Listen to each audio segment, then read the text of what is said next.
Hola a todos, hoy vamos a ver la clase de diagnóstico por imágenes de intestino delgado y de intestino grueso. Vamos a comenzar hablando de intestino delgado y un breve repaso anatómico.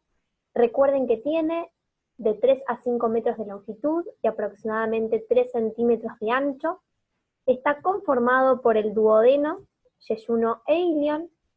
El duodeno tiene una parte retroperitoneal, que ya lo vamos a abordar en lo que es la clase de retroperitoneo. Y después, yeyuno e ilion son intraperitoneales. Aproximadamente para estipular lo que sería la distribución anatómica, recuerden que yeyuno se encuentra en el hipocondrio izquierdo e ilion en lo que es la región pélvica. Los estudios por imágenes del intestino delgado van a ver que tenemos distintos. El intestino delgado es difícil su estudio debido a que está como en una región media, tanto eso también pasa todo lo que es con endoscopía, que van a ver que son los estudios de elección del aparato digestivo. Y en cuanto a imágenes, van a ver que tenemos últimamente unas nuevas técnicas que son la entero-TC y la entero-resonancia. Pero bueno, tenemos todos estos estudios, cada uno evalúa diferentes cosas. La RX simple va a evaluar lo que es la distribución del aire y va a ayudar más que nada cuando se sospeche algo obstructivo. También tenemos la radiografía contrastada, que tenemos técnicas convencionales o con doble contraste. Ecografía no sirve para lo que es el estudio anatómico del intestino delgado, pero sí para ciertos diagnósticos, como por ejemplo una invaginación intestinal. Y como les comentaba, llegamos a lo que es la entero-TC y la entero-resonancia, que son estudios que vienen teniendo un gran auge en los últimos años para evaluar todo lo que es el intestino delgado, como ya vamos a ver. Y después tenemos angiografía para lo que es la parte vascular y enterocápsula. Vamos a arrancar con lo que es la radiografía simple. Como les dije, nos va a dar una orientación de lo que es la distribución del aire. Recuerden siempre que de distribución periférica y con estas austras que podemos apreciar está lo que es el intestino grueso, y el intestino delgado en este caso tiene una localización más centroabdominal. Pero bueno, siempre recordar la distribución normal del aire. En lo que es los estudios contrastados, ustedes imaginen que el paciente toma un contraste denominado bario para hacer real toda esta luz. Nosotros con la radiografía simple veíamos todo lo que es aire con una densidad radiolúcida. Y en este caso, al tomar un contraste, ya vamos a ver todas las estructuras intestinales de una manera más opaca. Generalmente el intestino delgado, la convencional, es esperar que el contraste pase luego de todo lo que es estómago y después avance lo que es todo intestino. Y si no, tenemos el doble contraste, que es bario más aire, que fíjense que el paciente se le coloca una sonda. Y bueno, ¿qué se va a evaluar con todo lo que es la radiografía contrastada? Vamos a ver el diámetro, que generalmente el diámetro es hasta 4 centímetros, el grosor de los pliegues, que sería hasta 2 milímetros, y la altura, que está acá, que sería hasta 5 milímetros. Bueno, el entero-TC van a ver que es una técnica de tomografía que es específica para estudiar la patología del intestino delgado. Como indicaciones se le dice al paciente que el día previo consume una dieta escasa en residuos. Luego, al llegar al momento del estudio, se va a administrar en una suspensión para tomar aproximadamente 1,5 litros de agua más metilcelulosa al 5%, y esto el paciente lo tiene que ir tomando de forma fraccionada. Generalmente es un vaso cada 25 minutos. Y luego de que toma todo esta suspensión, va a realizarse el estudio y se administra contraste endovenoso en una vía periférica para evaluar el realce de la mucosa. Esto que permite que se pueda distender todo lo que es el intestino delgado y además evaluar el realce de la mucosa del mismo. ¿Qué se van a realizar? Reconstrucciones multiplanares. Como ustedes saben, tenemos un corte axial y reconstrucciones coronales y sagitales. Y además, esto lo hacen los médicos de diagnóstico por imágenes. En la estación de trabajo se pueden usar estos recursos, que es la máxima intensidad de volumen y volumen rendering, que nos generan como unas imágenes que tienen mayor volumen. Y bueno, acá tienen un ejemplo de esta imagen que es la entero-TC. Ven cómo tenemos la distensión de las asas debido a la metilcelulosa, y además vemos todo el contraste endovenoso en lo que es la pared. Bueno, muy similar a esta técnica de tomografía, también tenemos la enteroresonancia, también tiene una preparación y secuencias específicas, pero bueno, no está tan accesible a cómo es la tomografía. Bueno, vamos a arrancar un poco con lo que son las patologías, vamos a ir viendo los diferentes métodos por imágenes. En este caso vamos a arrancar con tumores. Ustedes fíjense que en este caso es una radiografía contrastada. Fíjense acá como vemos la sonda del paciente y vemos el intestino delgado con bario en su interior. Y fíjense que toda la luz del intestino delgado tiene contraste, que se ve radiopaco, y en esta región vemos una imagen radiolúcida que no tiene contraste debido a que es una lesión que es sobrelevada, por lo cual no va a dejar que se vea el contraste. En este caso, fíjense que también tenemos toda una radiografía contrastada con un doble contraste, y tenemos, acá señalado con la flecha, una estenosis segmentaria, que esto es el signo de la manzana mordida, que habla de lo que es un tumor maligno. Bueno, en este caso tenemos una tomografía en un corte axial. Es el diagnóstico de un linfoma intestinal, un linfoma primario. Van a ver que tiene la característica de crecer expansivo hacia la pared y se le denomina que tiene una morfología aneurismática. Acá lo tenemos señalado, y dentro tenemos todo lo que es contraste, ¿sí? Bueno, acá tenemos un tumor del estroma gastrointestinal, o también denominado GIST en su abreviatura. Fíjense que estos son tumores que crecen a la pared y son expansivos, de gran tamaño. Fíjense que por ahí la tomografía anterior, como el linfoma, como esta, no están preparadas para entero-TC, porque a veces pueden ser estudios que no estén pedidos para lo que es intestino delgado, ¿sí? Esta es una preparación de tomografía abdominal con un contraste positivo, no metilcelulosa. ¿Ven? Estos yodo. Ya después lo vamos a ver en intestino grueso.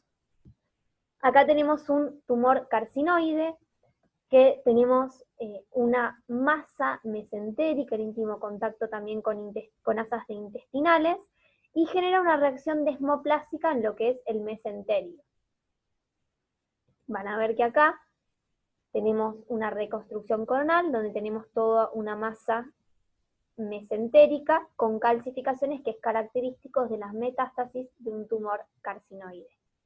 Siempre en tomografía las asas intestinales las buscamos igual que en una radiografía, bien como recordamos la localización, son bien centrales, y lo que es colon, como ya vamos a ver, es más periférico.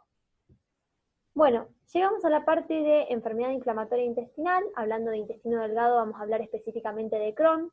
Recuerden que es una patología crónica, y el diagnóstico lo vamos a hacer con entero-TC o enteroresonancia. ¿Y para qué sirven estos estudios? Para evaluar, seguir al paciente, evaluar la mucosa, la pared y los hallazgos extraintestinales. Podemos dividir los hallazgos en tomografía en agudos y crónicos. En agudos vamos a evaluar el realce de la mucosa y un engrosamiento de la pared de más de 3 milímetros. Vamos a ver alteración de la densidad de la grasa adyacente. Podemos evidenciar edema intramural, que es una capa hipodensa ubicada entre el músculo y la mucosa que realza, y además podemos ver ingurgitación de los vasos ileales. Acá tenemos dos cortes axiales de tomografía. Fíjense que acá tenemos imagen A e imagen B. En esta A lo que podemos evidenciar es que hay un aumento de grosor de la pared, acuérdense que es hasta 3 milímetros, y en este caso, en la imagen B, vemos en este corte lo que también se llama el signo del target, que es cuando tenemos una capa hipodensa y nos quedan como si fueran tres tonalidades distintas, ¿sí? Tenemos hipodensidad central, una capa hiperdensa y una hipodensa, que sería este edema submucoso. Acá tenemos también otra imagen donde podemos evidenciar un aumento de grosor de la pared intestinal con alteración de la grasa adyacente. Fíjense que los planos grasos están ocupados con una mayor densidad. Y en esta imagen A lo que podemos ver es una ingurgitación de los vasos ileales. Todos estos hallazgos que vimos son hallazgos de enfermedad de Crohn aguda.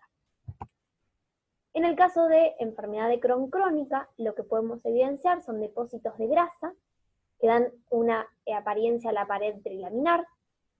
Puede haber formación de estenosis, edema de la grasa mesentérica y adenopatías mesentéricas también. En este caso tenemos corteza axial, donde evidenciamos todo este depósito de grasa en lo que es la pared. Fíjense que para decir que es grasa podemos comparar con tanto la grasa intraabdominal como con la grasa del tejido celular subcutáneo, o si no también lo que se puede hacer en tomografía, en las estaciones de trabajo, se puede medir la densidad en unidades Hounsfield. ¿Sí? Grasas generalmente son densidades que van de 0 a 100 y negativas. Bueno, vamos a hablar de enfermedad celíaca. Los signos radiológicos van a ver que hay ausencia o disminución de los pliegues yeyunales, hay yeyunización del ilion, y la mucosa yeyunal se puede encontrar en mosaico. Tenemos dos imágenes de enfermedad celíaca. Esta de la izquierda, lo que tenemos es un estudio varitado de intestino delgado. Fíjense cómo el intestino delgado pierde los pliegues, y hay una ausencia de pliegues, y lo que se marca con esta flecha es la flocularización del bario utilizado. Van a ver que hay bario fuera del intestino. Y en este caso tenemos una tomografía, en este caso una entero-TC, en corte axial, evidenciando una dilatación de las asas intestinales con ausencia de pliegues. Fíjense que no vemos ningún pliegue.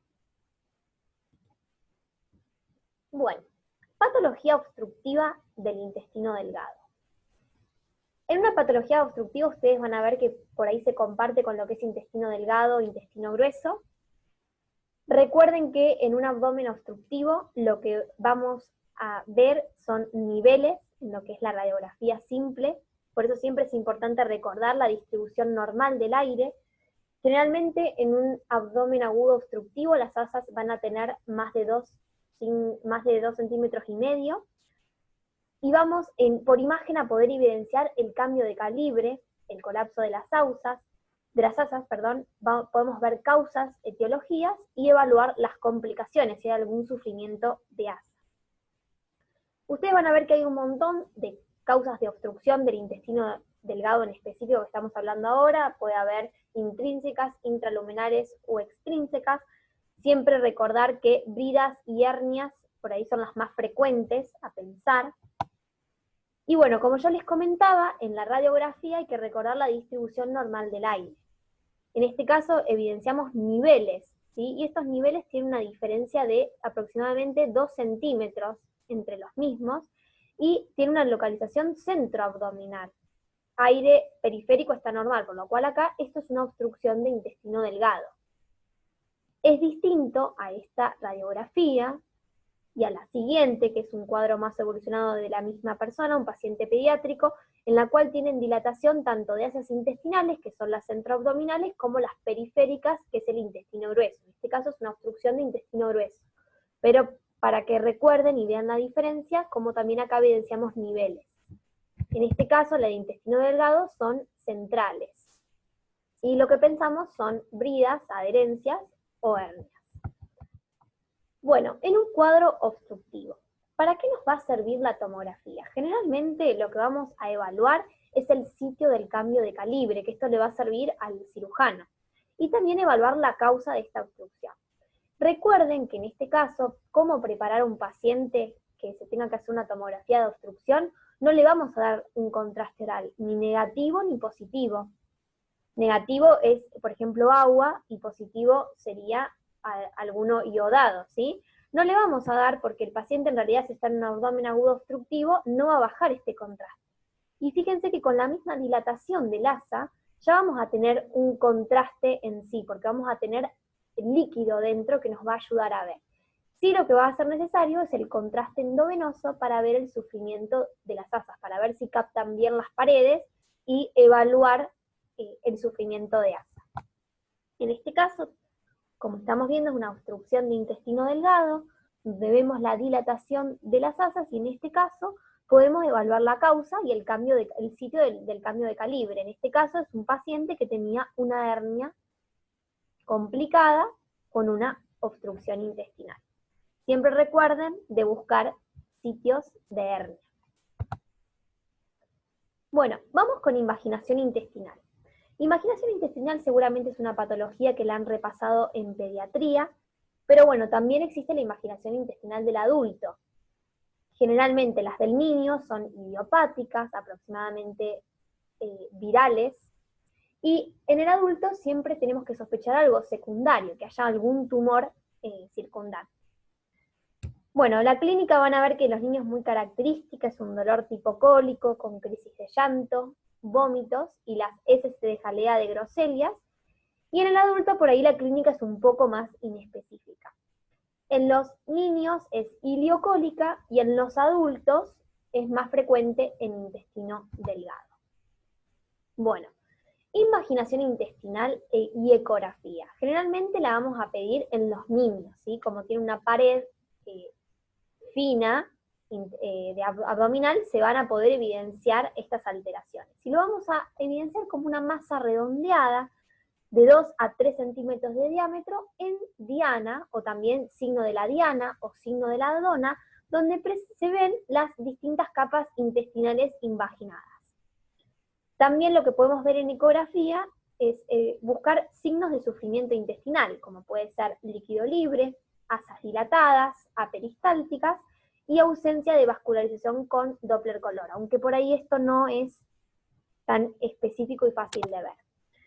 Entonces, en los niños, como tienen una pared abdominal fina con un transductor lineal, que son los transductores que vamos a ver y evaluar la superficie con mucha definición, vamos a encontrar este signo de la diana o de dona, donde se ven las capas de un segmento intestinal introducido en el otro.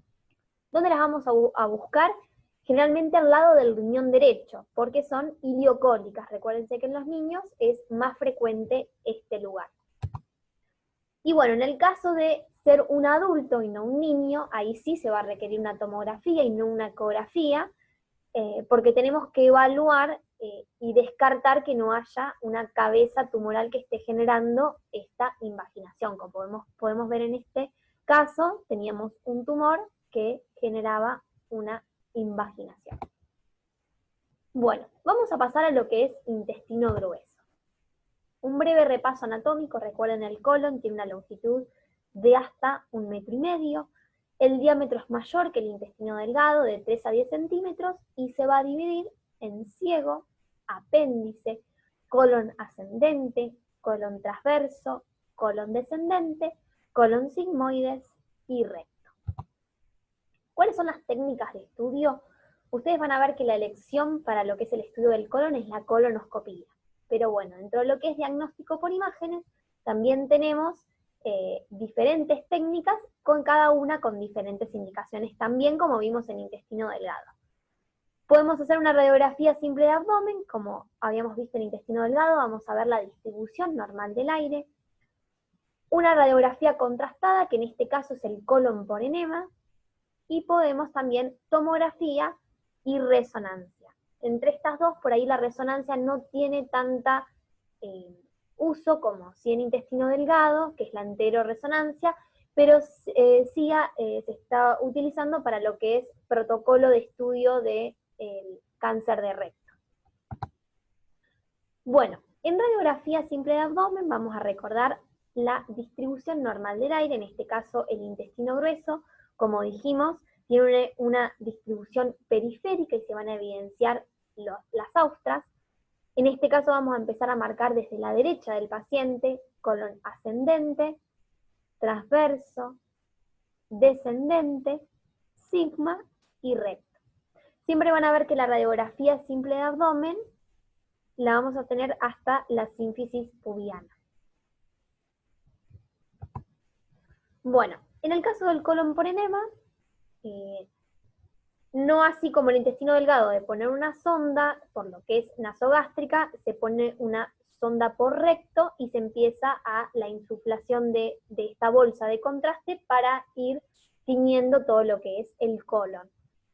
Fíjense cómo es la diferencia de la configuración anatómica de lo que veíamos hoy intestino delgado a lo que es el intestino grueso, todas las austras que tiene.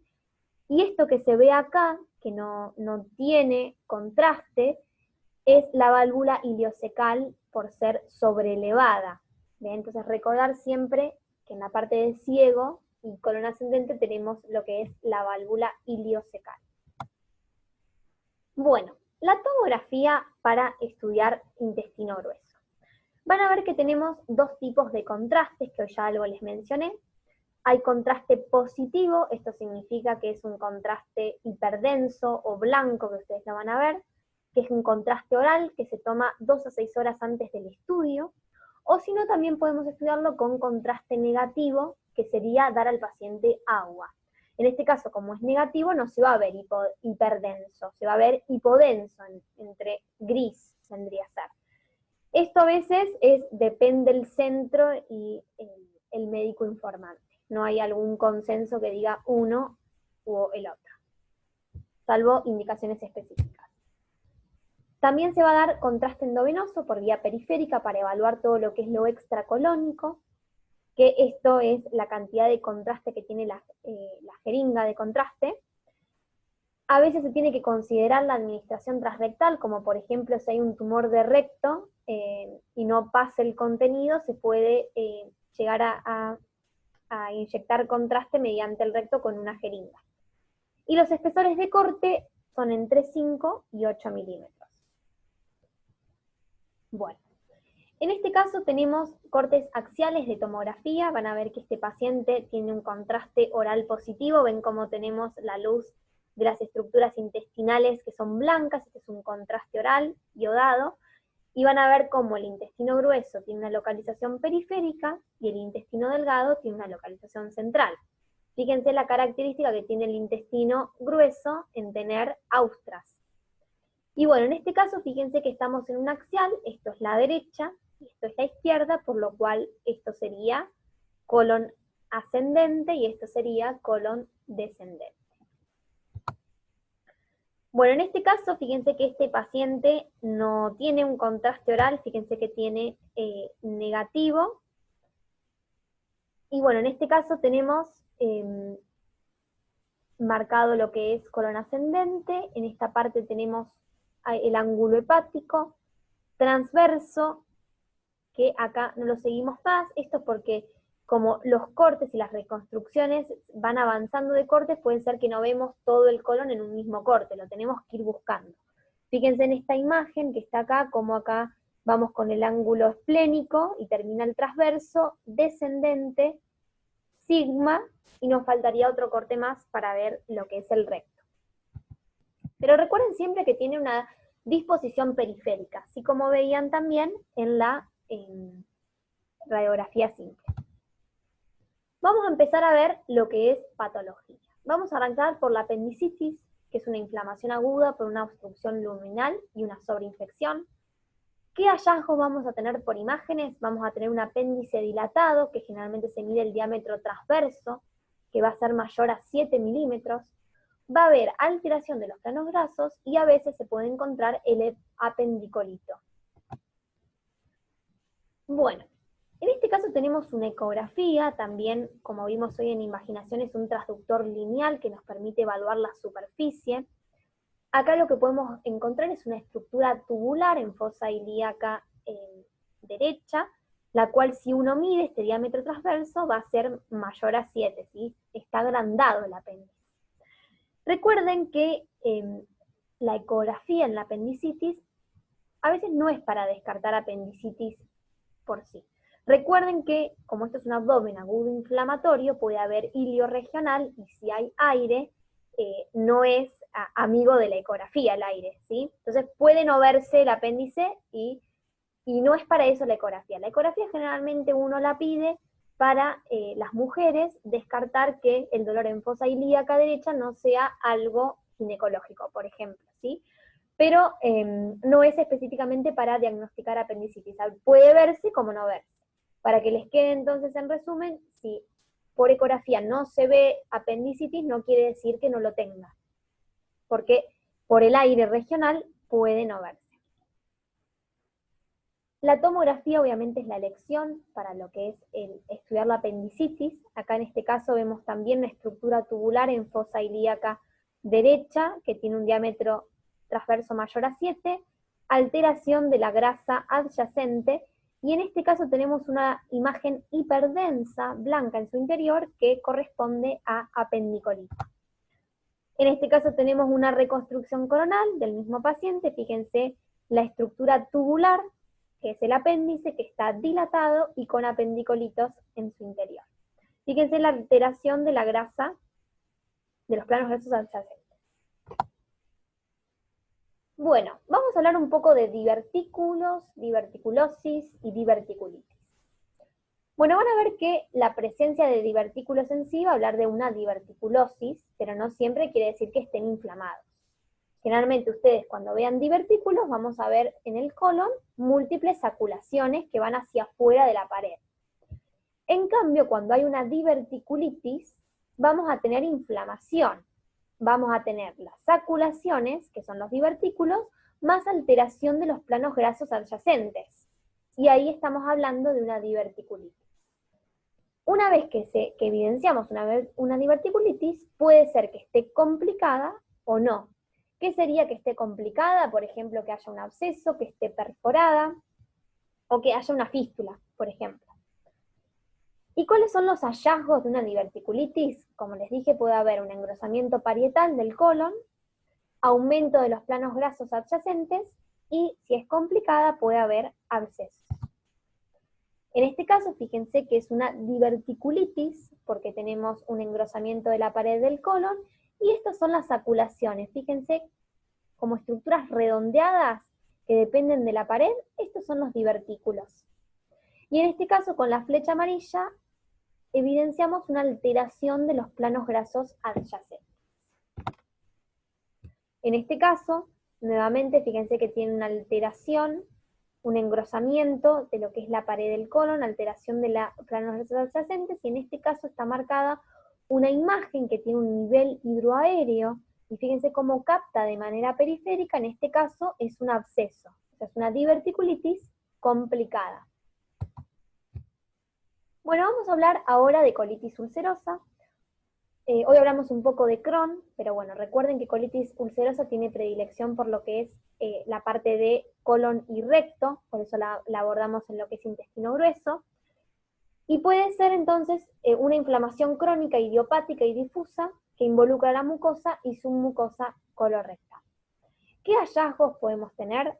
Una pancolitis, falta de austras, ulceraciones mucosas, imagen de caño de plomo, disminución de la distensibilidad, aumento del espacio presacro y generalmente se localiza en recto, pero también puede estar en colon y recto también.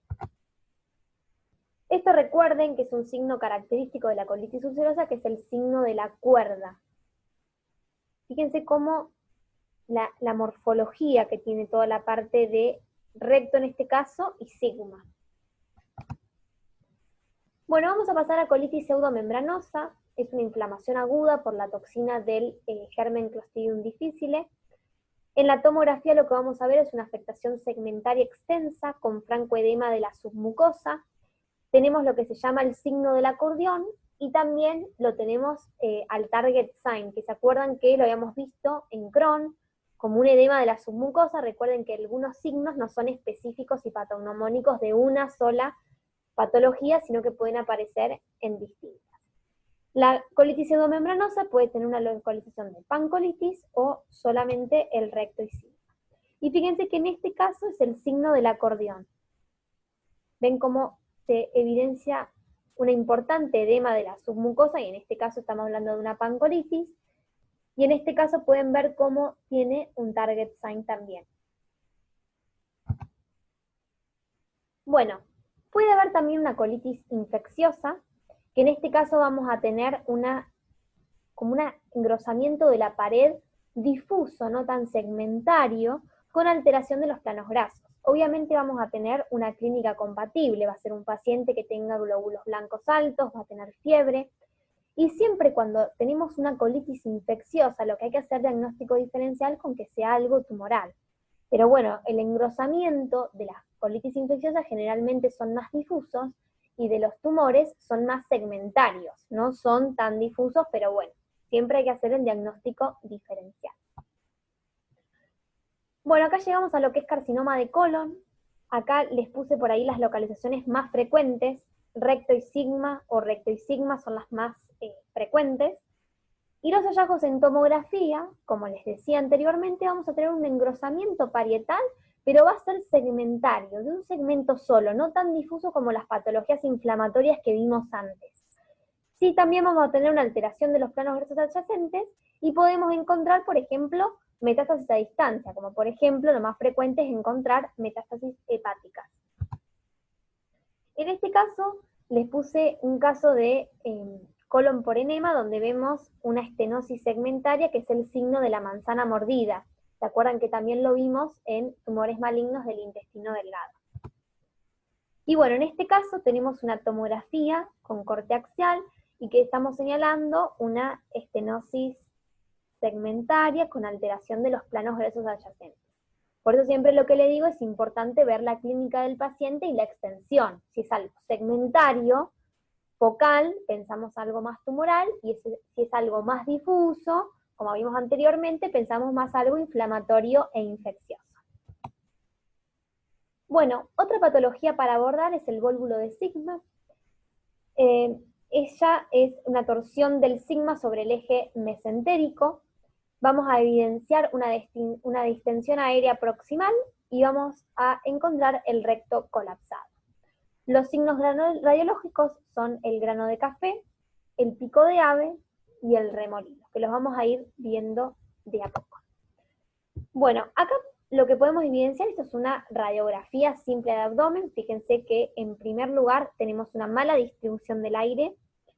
Acá lo que estamos viendo es esto que hablábamos, torsión del sigma sobre su eje mesentérico, que lo que genera es esta imagen que es el signo del grano del café. Es el primer signo que les dije que íbamos a ver.